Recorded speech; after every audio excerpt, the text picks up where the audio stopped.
Muito bem, nós sabemos que todos nós estamos sujeitos à tentação.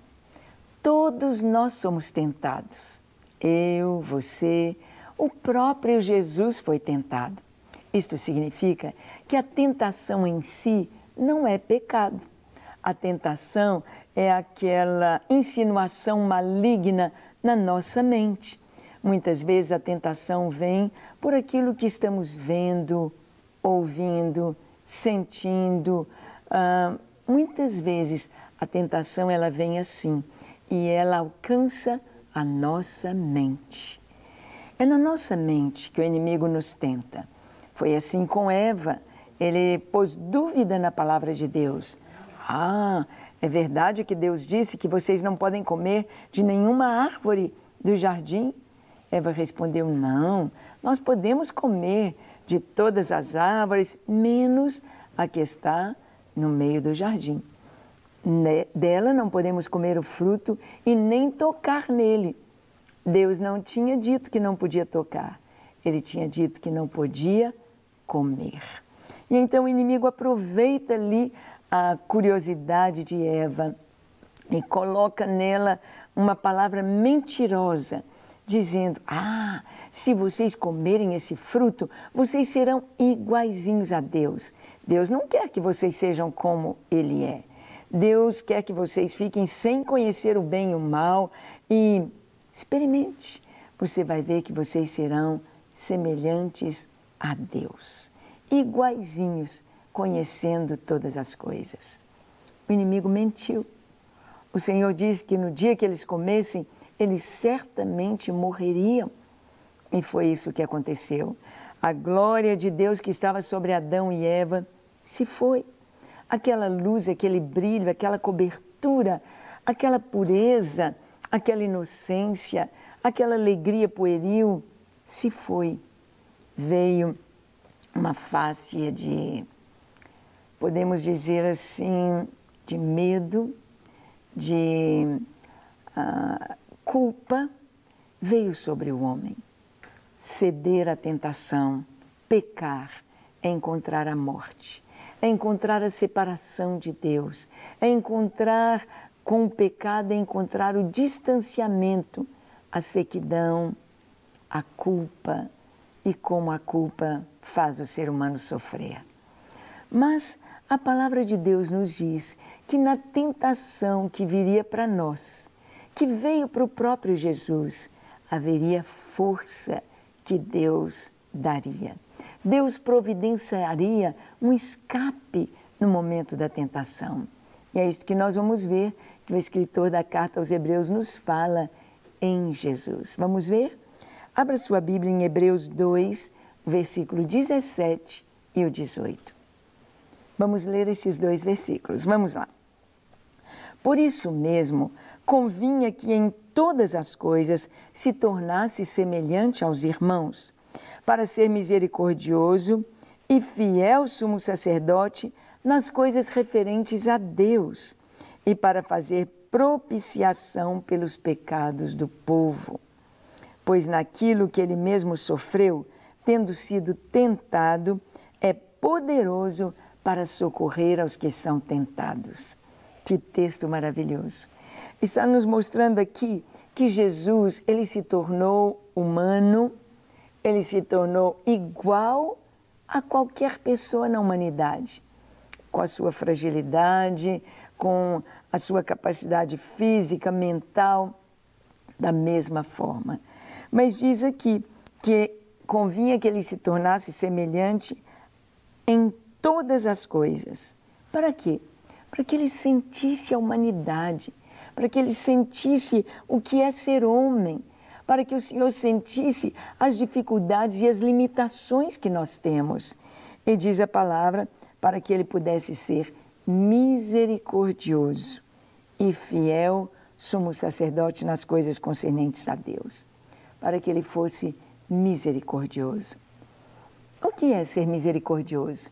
Misericordioso é ter um coração compassivo e perdoador. Quando você entende as pessoas, você é capaz de perdoá-las com mais facilidade. Você é capaz de compreender cada situação, cada momento e perdoar. O misericordioso é aquele que perdoa, é aquele que libera. A palavra diz, bem-aventurados os misericordiosos, porque eles alcançarão misericórdia. A palavra nos diz que se nós formos misericordiosos, com a medida com que nós medirmos os outros, nós também seremos medidos. Então, vale a pena ser misericordioso. Vale a pena perdoar e perdoar e perdoar e perdoar sempre.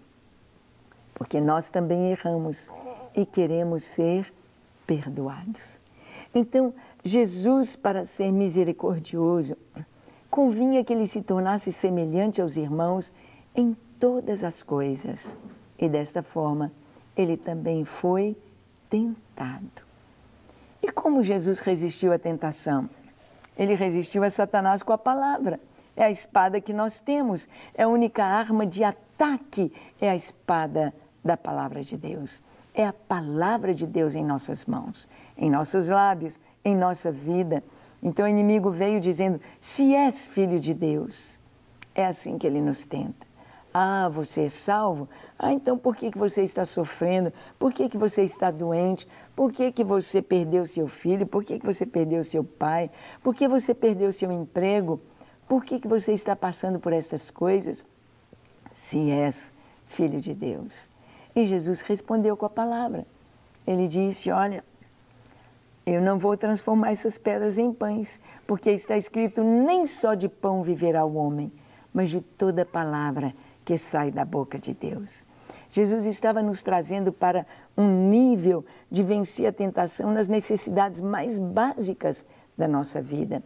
A gente olhar o lado espiritual, a gente olhar que a nossa suficiência está na palavra de Deus.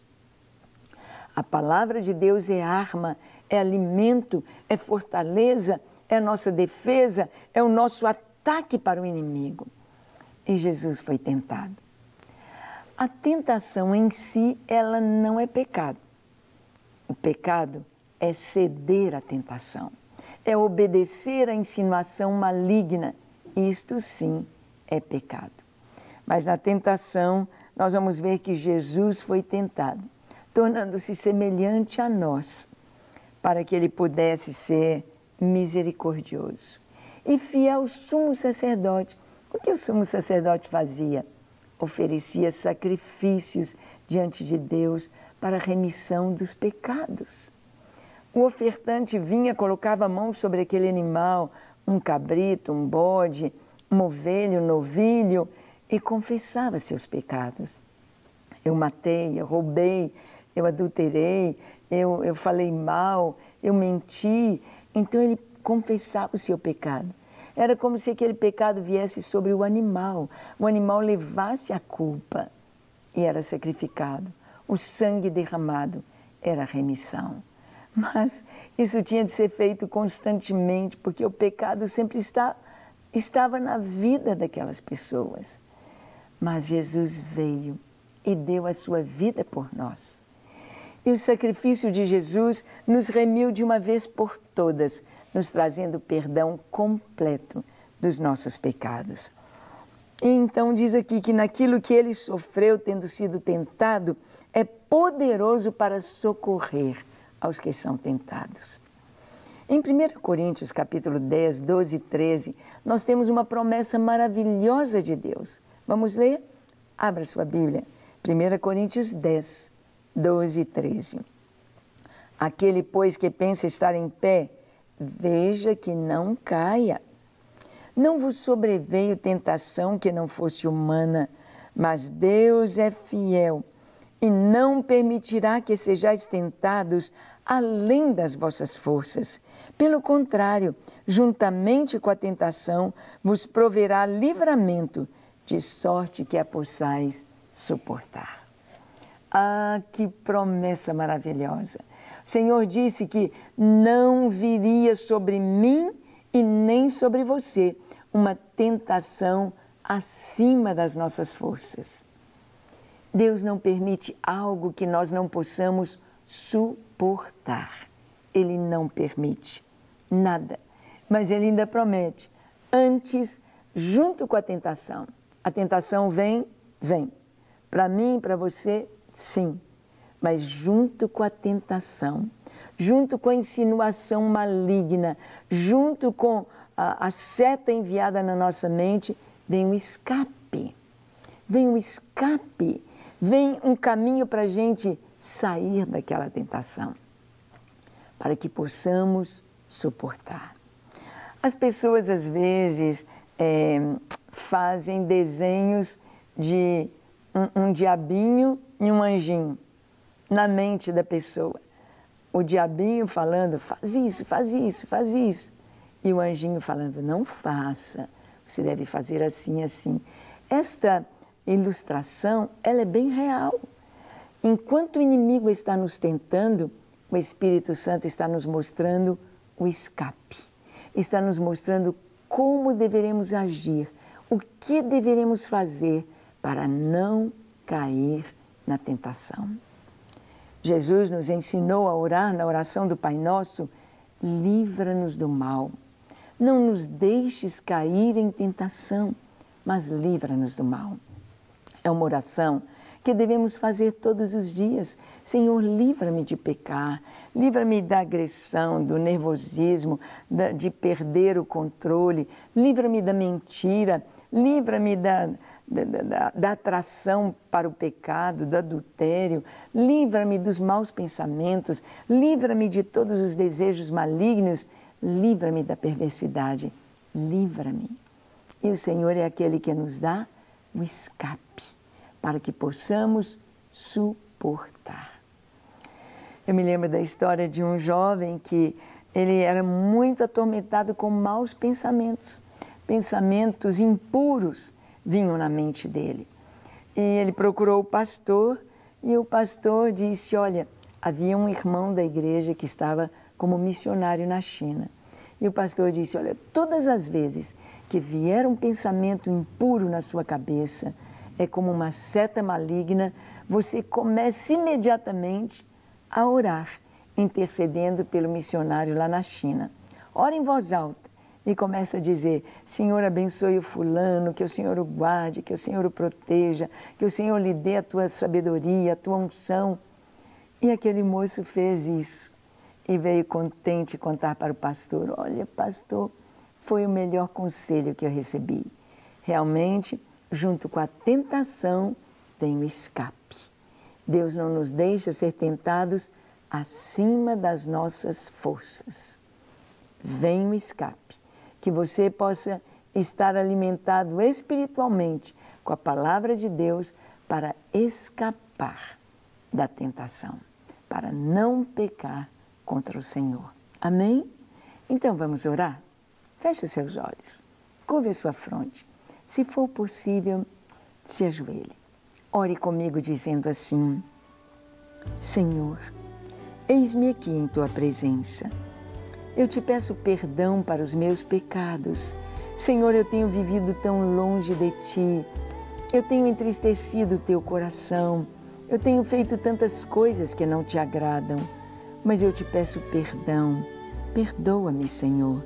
Lava-me, Senhor, completamente de todo pecado, de toda impureza, de tudo que não é Teu e que não Te pertence. Ajuda-me a caminhar em Tua presença, em amor, honrando o Teu nome e fazendo a Tua vontade. Lava o meu coração, limpa-me de todo pecado, de toda impureza e dá-me um coração limpo em Tua presença. Te desejo, Senhor, acima de todas as coisas. Quero viver em santidade diante de Ti. Ajuda-me, sustenta-me, fortalece-me. Amém. Pai, queremos colocar a vida de cada pessoa que nos assiste no Teu altar. Salva, liberta, consola, exorta, limpa, santifica, liberta e traz livramento a cada um, de acordo com a sua necessidade. Abençoa, em nome de Jesus. Amém, amém e amém.